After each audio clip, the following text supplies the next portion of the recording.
Hello students, my name is Kobal, your English teacher, and here I am again with another English video, and today we'll be solving the question and answers of chapter number 6, that is Mitchell the Author. Without wasting any time, we'll be starting quickly with the question. Very first question is, what experiment did Maxwell think chemisphere would be suitable for? Maxwell को कौन सा experiment लगा था कि केमिस्फियर में करना बिल्कुल suitable है? याद है स्टार्टिंग ऑफ द चैप्टर में ये बोला गया था कि Camusfearna is the best suitable place for this experiment. So what experiment? Will be reading the answer. Maxwell had traveled to southern Iraq in 1956 and thought of keeping an otter as a pet. It was because Chemisphere was ringed by water at a very short distance. तो Maxwell ने क्या किया था? He went to Iraq in year 1956 में वो Iraq गया था और वहाँ पर उसने ऑटर्स को देखा और because of his loneliness and his desire of companionship he thought that he is going to pet an otter. और क्योंकि Camusfearna was ringed by water, Camusfearna के आसपास बिल्कुल पानी है और वो भी at a very short distance, बहुत ही छोटे डिस्टेंस पे पानी है. सो इसलिए he thought that experiment would be better. Otters live mainly in water, so it would be an eminently suitable spot for this experiment. And otters के लिए water is very important. They cannot take out their playful and zestful, personality without water. So for having a otter, you should also have the water. यानी कि otter होने के लिए अगर तुम्हारे पास water bodies नहीं है, बिग वाटर बॉडीज़ नहीं है, तो you won't be able to sustain otter for longer period of time. And Camusfearna had that water bodies, so that is why he thought keeping a pet, an unconventional pet as unconventional as otter would be great experiment to be conducted in Chemisphere. Okay, next question. Why does he go to Basra? How long does he wait there and why? वो बासरा क्यों जाता है और कितने time के लिए उसने wait किया और क्यों वेट किया? The author went to Basra to the consulate general to collect an answer mail from the Europe. He waited there for 5 days. It was because there were various problems in getting the mail. तो वो बासरा सिर्फ अपनी permission लेने गया था otter को पेट के लिए, ऑटो को पेट करने के लिए एंड ऑटो को ट्रांसपोर्ट करने के लिए इंग्लैंड में. एंड ही वेटेड देयर क्योंकि उसका मेल का रिप्लाई आने में बहुत सारी प्रॉब्लम्स आ रही थी. He tried to telegram also, he tried to call also, लेकिन उसके बाद बहुत सारी प्रॉब्लम आई. So that is why he needed to wait there for more than 5 days. He cabled to England and 3 days later he made a phone call. On the first day the line was out of the order and the exchange was closed for a religious holiday. On the third day there was another breakdown. Finally after 5 days his mail arrived, hence Maxwell had to wait for 5 days for his mail. So पहले दिन उसने cable किया, 3 दिन तक कोई reply नहीं आया, तो उस दिन उसने एक टेलीफोन कॉल बुक किया. नेक्स्ट डे उसको जब कॉल करना था then telephone line was broken. Second एक दिन रिलीजियस हॉलीडे थी तो सारे के सारे गवर्नमेंट ऑफिसेज बंद थे. एंड थर्ड डे भी कोई ना कोई ब्रेकडाउन था. सो टुगेदर 5 दिनों तक उसने वेट किया अपने मेल के रिप्लाई का. And after 5 days finally he got the mail and he got accepted for keeping an otter as a pet. Okay, next question. How does he get the otter? Does he like it? Pick out the words that tell you this. So उसने how does he get the otter, कैसे उसको otter मिलता है and क्या वो उस otter को पसंद करता है, और ऐसे कौन से वर्ड्स हैं चैप्टर में जो हमें ये बताते हैं that he really liked autumn. I hope यहाँ तक सारे क्वेश्चंस समझ में आ रहे होंगे. We have a lot of questions and in these questions we will be revising the whole chapter. एकदम पूरा चैप्टर ही रिवाइज हो जाएगा. तो कौन से वर्ड्स हैं जो हमें बताते हैं? He got the otter from 2 Arabs who got into the otters. Who got it for the author from Tigris marshes in a sack. They handed him a note from his friend which mentioned that he had sent him an otter.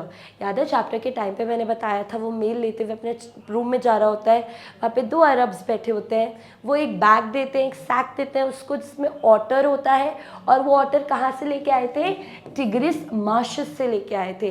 And उस otter के साथ साथ वो उसको एक note भी देते हैं, और वो नोट किस चीज़ का होता है बच्चों? वो नोट उसके अंदर लिखा होता है that note was from his friend और उसके फ्रेंड ने कहा था हेयर इज़ योर ऑटर। उसका फ्रेंड उसे सरप्राइज करता है कि मैंने तुम्हारे लिए ऑलरेडी एक ऑटर खरीद लिया था। The author liked it very much. We know this from the words like an author fixation used to describe his feelings towards the author. Of course, author को जो author गैविन मैक्सवेल है उसको author बहुत ज़्यादा पसंद था, क्योंकि जैसे ही उसने डिस्क्राइब करना शुरू किया author के बारे में, वो कहता है कि I'm still in an author fixation. I'm spellbounded with this creature, and the moment he entered my life changed upside down, and it changed for better. It changed for all the happiness, glitters and celebrations of life. ये जो author fixation phrase है, ये हमें बताता है कि Gavin Maxwell को अपना पेट ऑटर बहुत ज़्यादा पसंद था। चलो next question. Why was the otter named Maxwell's otter? Maxwell's otter ही क्यों उसका नाम रखा गया? So the otter was named by zoologist as Lutrogale perspillata maxwelli. ठीक है, उसका नाम क्या रखा गया? Lutrogale perspillata maxwelli. zoologist ने उसका नाम मैक्सवेली रखा गया, and hence it was called Maxwell's otter. और ऐसा क्यों था? क्योंकि Maxwell had put willful efforts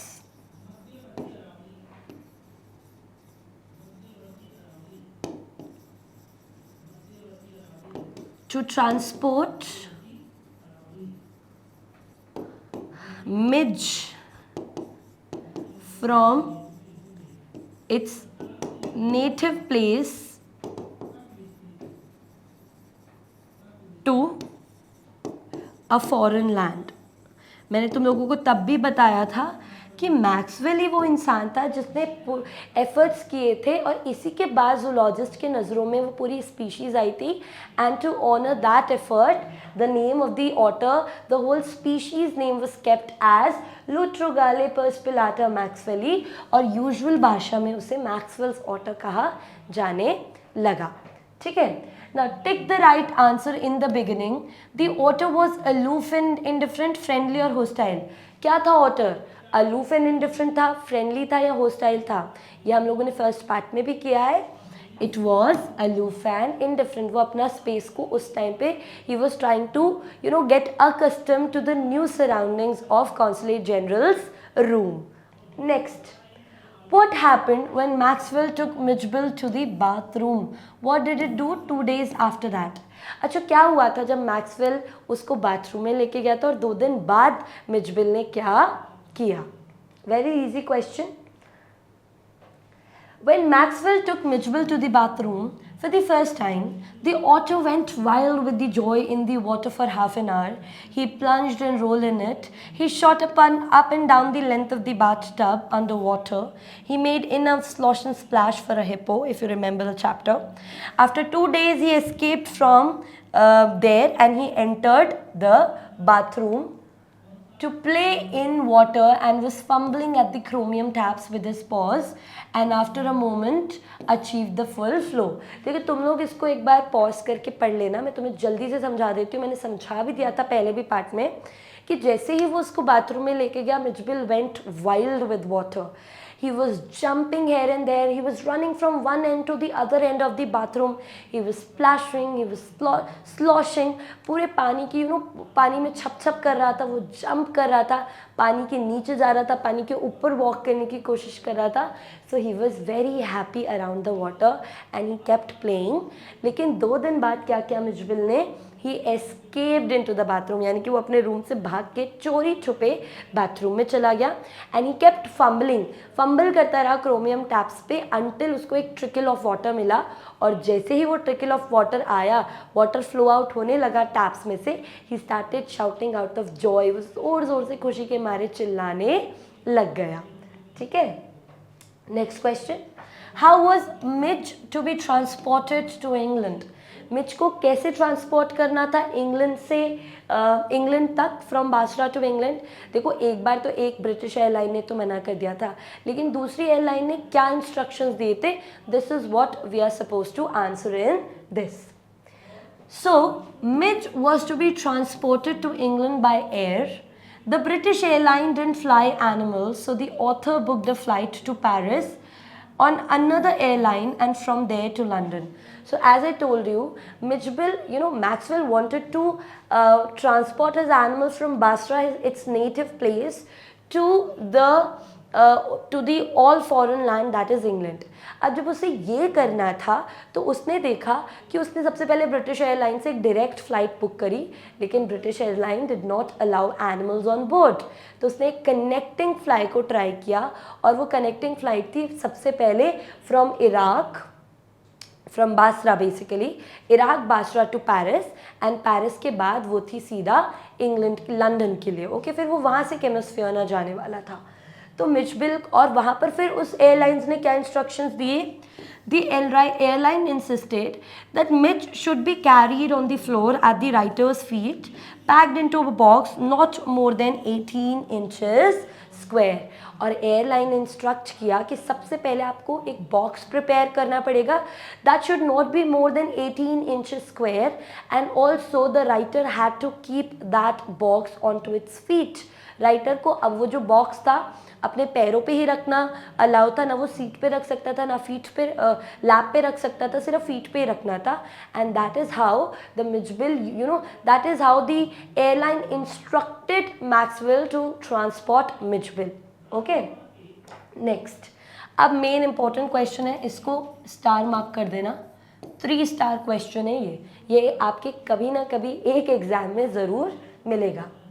What did Midge do to the box? Mijbil ने बॉक्स के साथ क्या किया था? किस कंडीशन में उसने बॉक्स को और खुद को लाके छोड़ा था? ठीक है. Mijbil had torn the lining of the box to pieces in his efforts to escape from it, hurt himself and started bleeding. देखो, Mijbil when he was put inside the box, वो इतना ज़्यादा डर गया था उतने छोटे स्पेस से, उतने कन्फाइंड स्पेस से, कि वो डर के मारे बहुत ज़्यादा परेशान हो गया.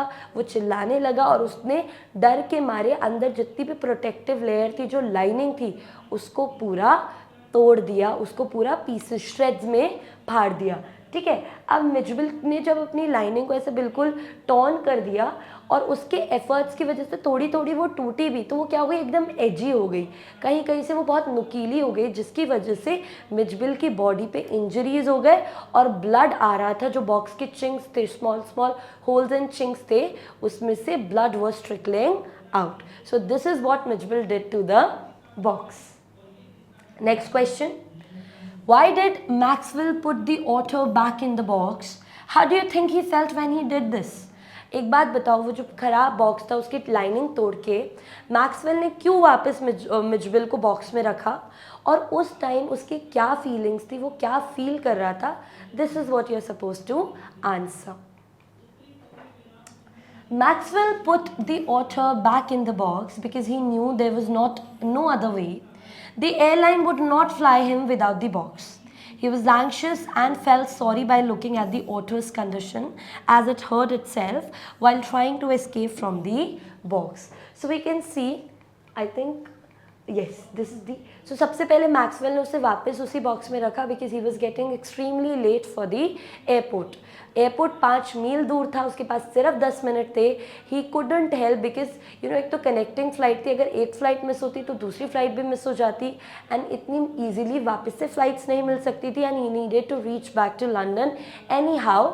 सो he was afraid that he would miss his flight. So this was this was the reason of hurrying. सबसे बड़ा दिक्कत ये था कि उसकी फ़्लाइट मिस हो जाती. But at that point of time उसे बहुत sad, disappointed and dejected feel हो रहा था, क्योंकि उसे पता था उसका पेट बहुत ज़्यादा पेन में है, उसके पेट को बिल्कुल भी अच्छा नहीं लग रहा, and he himself was not feeling good because he couldn't help it. वो as a parent of that pet he wasn't able to help his pet, and that is why he was feeling miserable. एक word है miserable, वो लिख सकते हो. ठीक है. So at this point of time जो मैक्सवेल है वो बहुत ज़्यादा मिजरेबल फील कर रहा था. Next question. Why does Maxwell से the air hostess was very queen of a kind?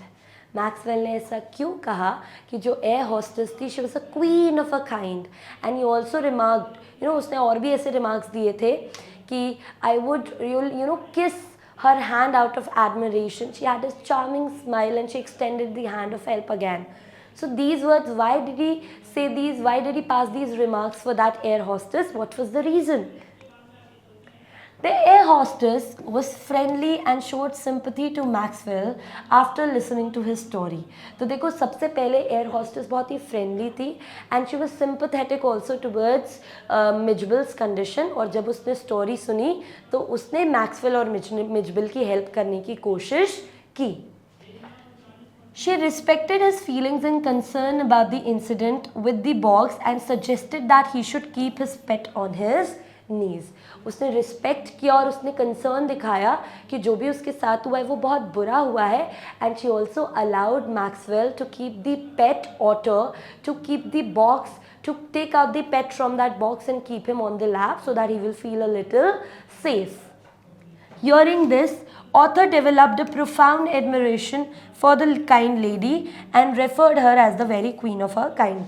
उसको सुनते ही उस लेडी के लिए बहुत ही लुक्ड अप टू हर कि कितनी अच्छी लेडी है, सबको इसके जैसा होना चाहिए. With that intense admiration he said, he actually praised and he was feeling very happy at that point of time that there are still generous people alive on this earth, kind people, compassionate people. and उसने कहा इसी चीज़ की वजह से, क्योंकि उसने उसे allow किया, सिंपैथेटिक हुई, सेंसिटाइज किया और उसने उसकी प्रॉब्लम समझी, इसीलिए मैक्सवेल ने उससे क्या बोला, that she was a queen of her kind. I hope यहाँ तक समझ में आया होगा.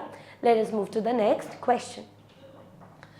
What happened when the box was opened? ऐसा क्या हुआ जैसे ही मैक्सवेल ने बॉक्स को ओपन किया तो मिजबल ने क्या किया, क्या उस जस्ट उस बॉक्स के ओपनिंग के बाद क्या एक्टिविटी हुई? This is what we are going to answer in this question. As soon as the box was opened, Midge jumped out of it.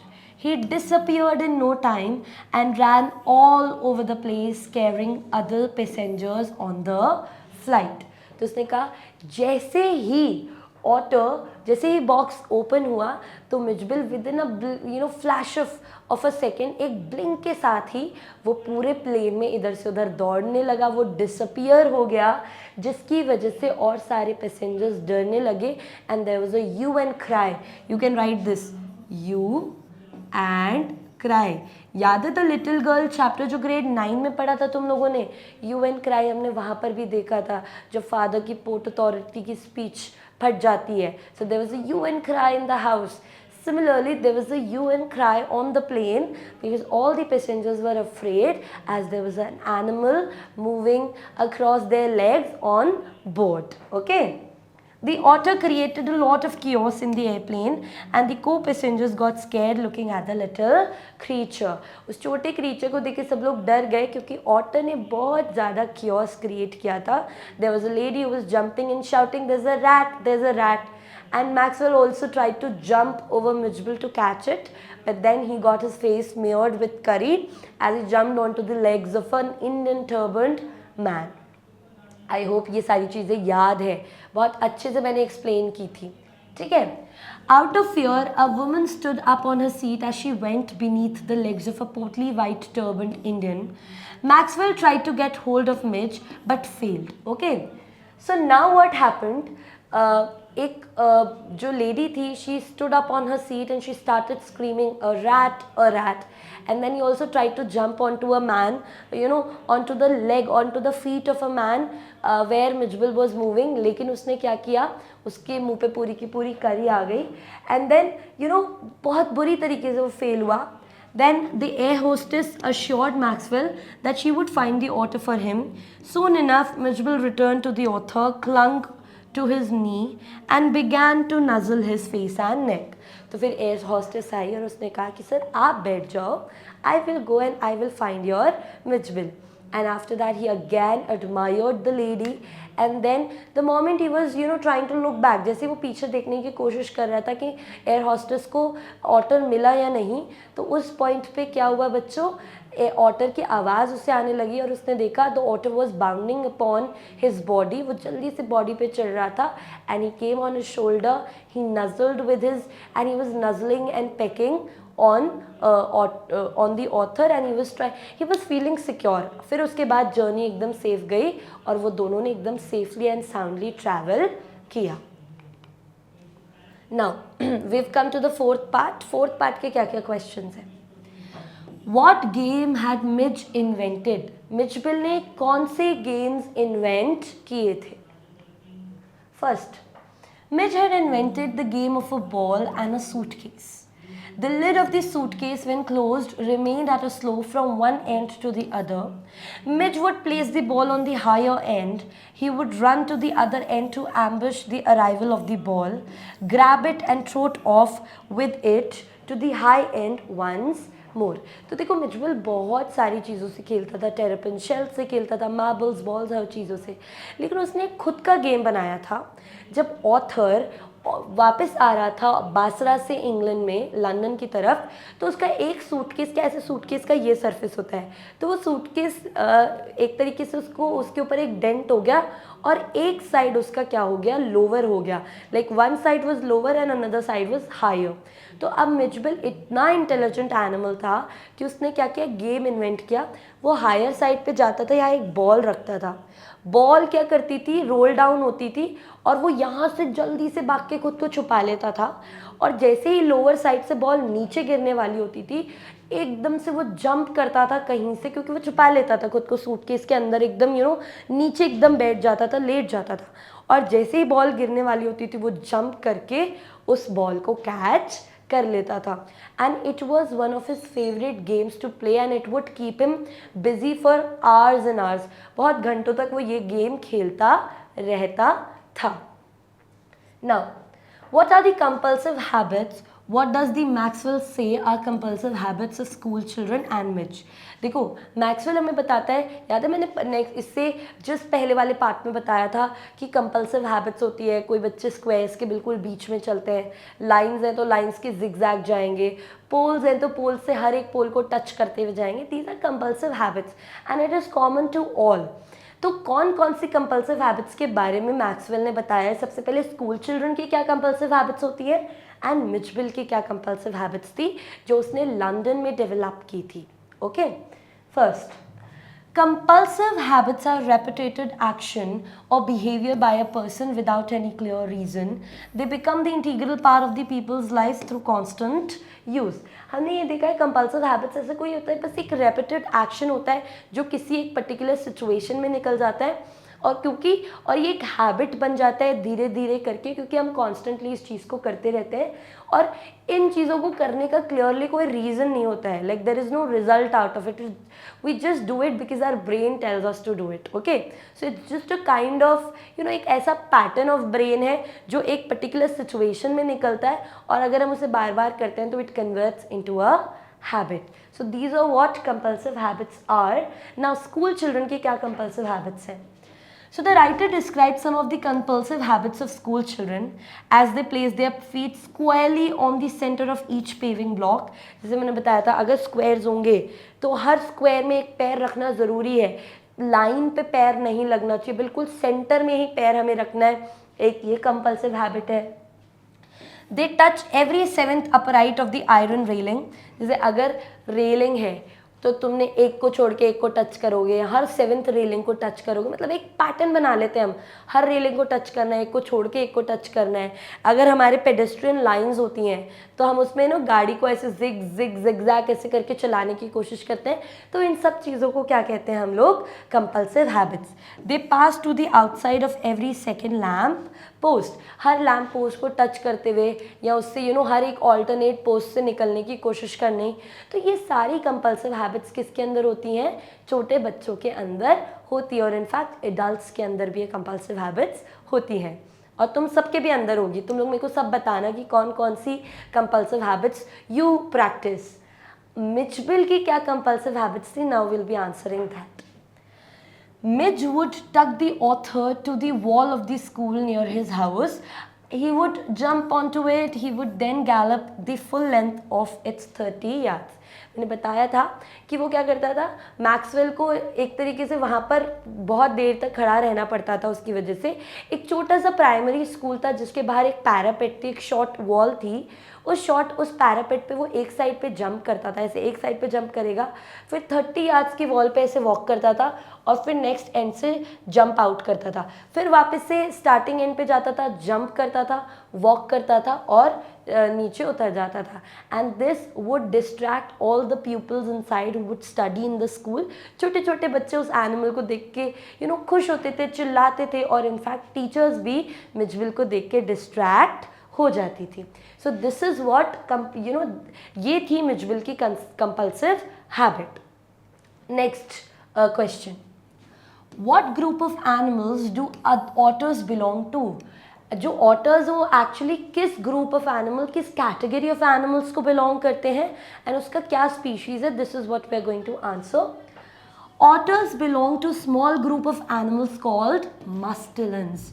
देखो ऑटर्स एक बहुत ही स्मॉल ग्रुप को बिलोंग करते हैं और उनका नाम क्या है, मस्टेलिन्स है. उस पूरी कैटेगरी को कहते हैं मस्टेलिन्स. इस ग्रुप में कौन कौन से एनिमल्स आते हैं, बैजर, मोंगूज, वीजल्स, टोट और मिंक. अच्छा, अगर ये क्वेश्चन आएगा तो ये नेम्स एटलीस्ट 3 नाम याद कर लेना ताकि तुम आंसर में लिख सको. It will make you gain marks in a better way. तो अच्छे से ये तीन नाम बैजर, मोंगूज और वीजल याद रख लेना, it will be more than enough. तो वो मस्टेलिन्स के ग्रुप को बिलोंग करता था एंड इसी में और जो एनिमल्स आते हैं वो बैजर, वीजल, टोट, मिंक, ये सारे एनिमल्स भी इसी ग्रुप के एनिमल्स हैं. What guesses did the Londoners make about what Midge was? जो लंदन के लोग थे उन लोगों ने क्या मिजविल के लिए कौन से गेसेस किए थे कि कौन सी कैटेगरी का एनिमल है, किस तरीके का एनिमल है, जो कि बड़े ही फनी थे सुनने के लिए. So this is what we are going to answer in this question. So the Londoners make guesses that Midge was a baby seagull, a squirrel, a walrus. It was also a beaver, a bear cub, a leopard and a brontosaur.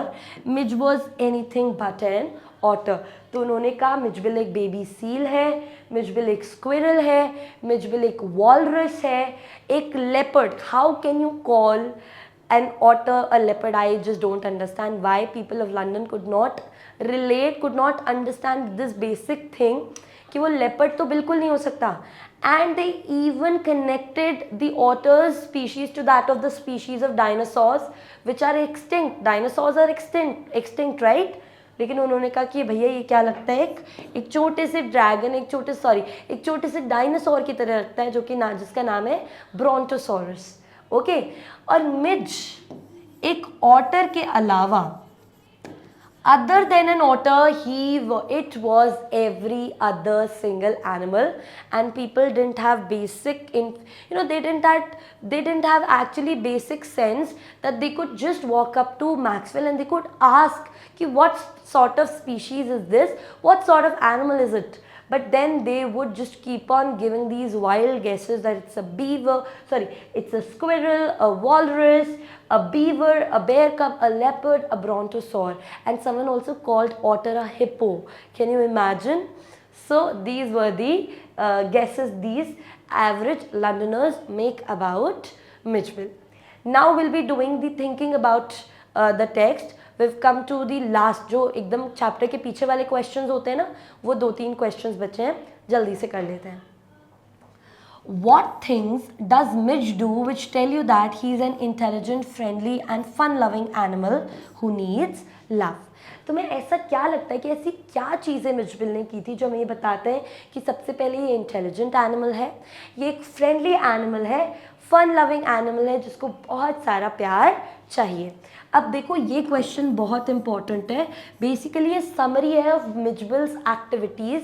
मिजविल ने जितनी भी सारी activities की उसका summary हमें लिखना है और ये क्वेश्चन बोर्ड में किसी और लैंग्वेज फॉर्म में आ सकता है, बट आंसर का कंटेंट तुम बिल्कुल सेम रख सकते हो. ठीक है, तो हम जल्दी से देखेंगे इसका answer. Midgeville proved his intelligence when he invented his own game of ping pong ball and out on a worn out suitcase of Maxwell. देखो सबसे पहले उसने अपनी इंटेलिजेंस तब दिखाई जब उसने एक टूटे हुए सूटकेस से एक बढ़िया सा गेम इन्वेंट कर लिया with which he use to get बड़ा मज़े से खेलता था, बड़े आराम से उस गेम को वो खेलता था. सो उसकी इंटेलिजेंस दिखती है वहाँ पर. Second, another instance of his intelligence was when he opened the tap in the bathroom and got into the tub to play with water. याद है मैंने सेम चीज़ तब भी पॉइंट आउट की थी कि इसके इंटेलिजेंस में आएगा. कैसे उसे बाथरूम का रास्ता याद रहा, चोरी छुपे वो बाथरूम में गया और जैसे तैसे करके एफर्ट्स करके उसने नल को खोल लिया. वो एक ही बार उससे पहले बाथरूम में गया था अपनी पूरी लाइफ में और उसने मैक्सवेल को नोटिस किया और सेम ही एक्शंस को रिपीट करके उसने नल को चालू कर दिया. This is also what is very intelligent about Mijbil. ठीक है. He used to play and juggle small objects with his paws lying on his back. He nuzzled the author's face and neck. तो वो छोटे छोटे objects, छोटे छोटे toys के साथ हमेशा खेलता रहता था, अपने पॉज में उनको रोल करता रहता था. This also tells us that it's a very fun loving and a very playful animal. और वो ऑटर के आसपास आता था, उसको नज़ल करता था, पेक करता था, उससे अपनी बॉडी को रब करता था, which is a sign of love for otters. Like they show love like this. Animals show their love by rubbing themselves to you. They would come and they would try to seek warmth from you. So these are the ways of these are their ways of showing their love to you people. So this is what this is what is being told in this question, that he would nuzzle the author's face and the neck. All these things show that he is a friendly and a fun loving animal. और यही सारी चीज़ें हमें बताते हैं कि वो एक friendly fun loving animal था. Next, what are some of the things we come to know about otters from this text? Again, it's a summary question. ये याद रखना, ये भी क्वेश्चन इंपॉर्टेंट है. मतलब इस चैप्टर में आपको ऑटर्स की एक्टिविटीज़ तो याद करनी है, क्या क्या एक्टिविटीज़ ऑटर्स करते हैं एंड मिजबिल भी क्या क्या एक्टिविटीज़ करता है. वो सारी चीज़ों का आपको एक सम अप दिमाग में होना चाहिए. ठीक है. So from this text we got so much information about otters and their behavior aspect. Otters belong to a comparatively small group of animals called mustelins. देखो हमें बहुत सारी चीज़ें पता लगती हैं इस चैप्टर से ऑटर्स एज स्पीशीज़ के बारे में एंड मिजबिल के बारे में भी. सबसे पहले इन्फॉर्मेशन जो फैक्ट बेस्ड है वो है कि they belong to a category of animals known as mustelines. Mustelines की कैटेगरी से बिलोंग करते हैं, जो कि एक कैटेगरी है of badger, mongoose, वीजल, state, mink और बहुत सारे अलग अलग एनिमल्स की ये कैटेगरी है. They are found in large number in the marshes. गीली दलदली एरिया में ये बहुत सारे नंबर्स में होते हैं because they love water. Arabs keep them as pets. Arabs tame them. ये भी आप लिख सकते हो that Arabs tame them. Okay, taming करते हैं अरब्स इनकी. Otters love to spread water and splash in it. They are friendly and fun-loving, playful animals. उन्हें पानी बहुत पसंद है. They don't want water at static position. They want to splash and splosh and slosh and spread water anywhere, everywhere possible. जहाँ जहाँ possible है उन्हें पानी को बहाना है, स्प्लैश करना है, स्लॉश करना है, स्प्रेड करना है. And ultimately we get to know that otters are very fun loving and friendly species of animals. Okay, I think this is almost the last question. Now, why is mid species now known to the world as Maxwell's otter?